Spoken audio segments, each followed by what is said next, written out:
Hey folks, it's Nate. It's time I got back to the drawing board, and today we're back with another edition of the book club. We're looking at chapter 8 of Naoki Urosawa's Monster, and this is the point where we really set out on the main leg of the story. This is where Tenma ceases to be a doctor in any meaningful sense, at least as far as the story is concerned. This is where Tenma becomes the man who must take responsibility, because that's who he really is. This is the moment where it becomes clear that he has saved the life of a monster, and he has allowed him to continue going about ruining lives and murdering people for 9 years. Now, you might say, well, that's not really his fault. After all, he's a doctor and it's his job to save lives.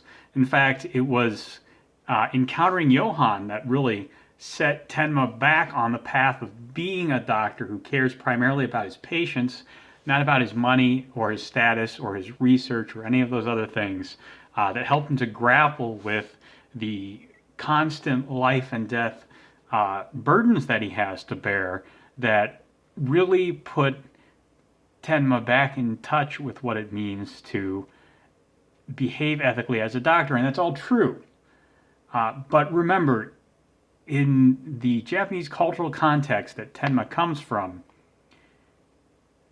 it's not entirely. Tenma failed to take proper responsibility within the Japanese context.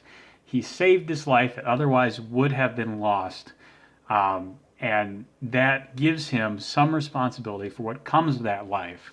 And when Johann disappeared from the hospital and Tenma did nothing about it, that was a failure of his responsibility in that context. Furthermore, we discover that earlier in, I believe, chapter 4, when they took Tenma off of Johann's case as head doctor, so that they could do these make these plays with the press and do all these other things, and Tenma just wished everyone involved was dead. Well, Johann was awake, and he heard that.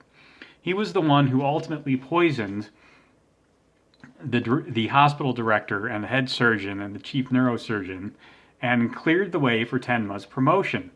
And so this is also something that is, I mean, you're not really responsible for your fanciful thoughts, but could you really say that you were overheard wishing death on someone, and so someone killed them for you? Can you really say you're entirely uninvolved in that?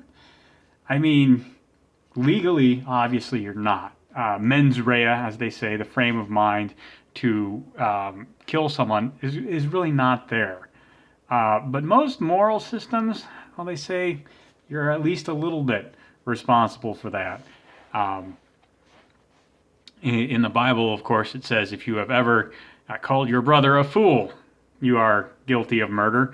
And that may be a pretty extreme case, but the problem with morality is that it has to be an extreme position to work. So whether or not legally we could do anything about Dr. Tenma, I mean, we can certainly understand where he comes from.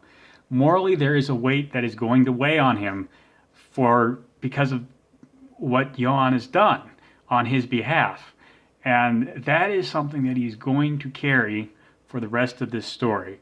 To a certain extent, it is his responsibility for the life he saved, and to a certain extent, it is the guilt of what Johann did on his behalf that will drive him. Although that is a lesser component of it.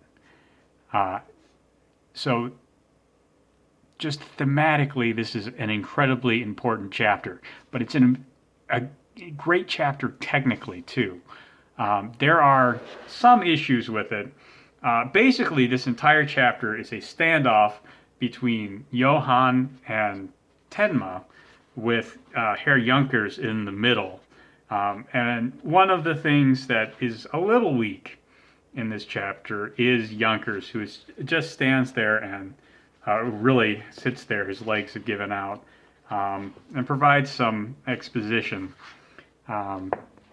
And, you know, we see Urosawa's great command of the human face again right here.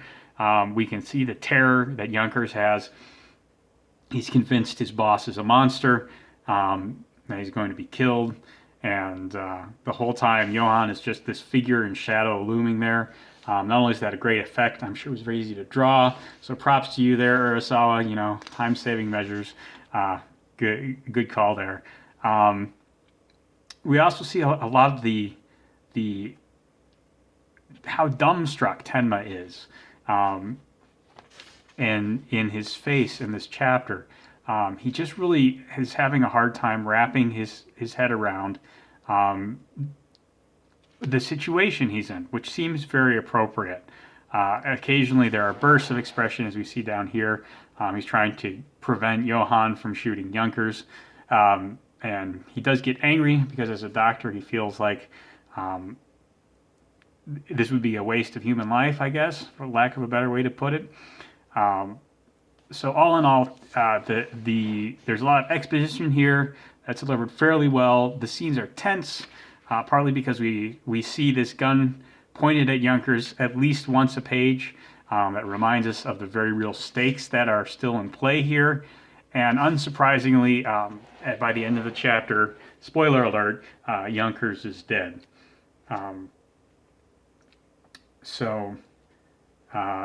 again, you know, speaking of great expressions, on these 2 pages where Tenma realizes that Johann executed the 3 doctors because he thought it's what Tenma wanted.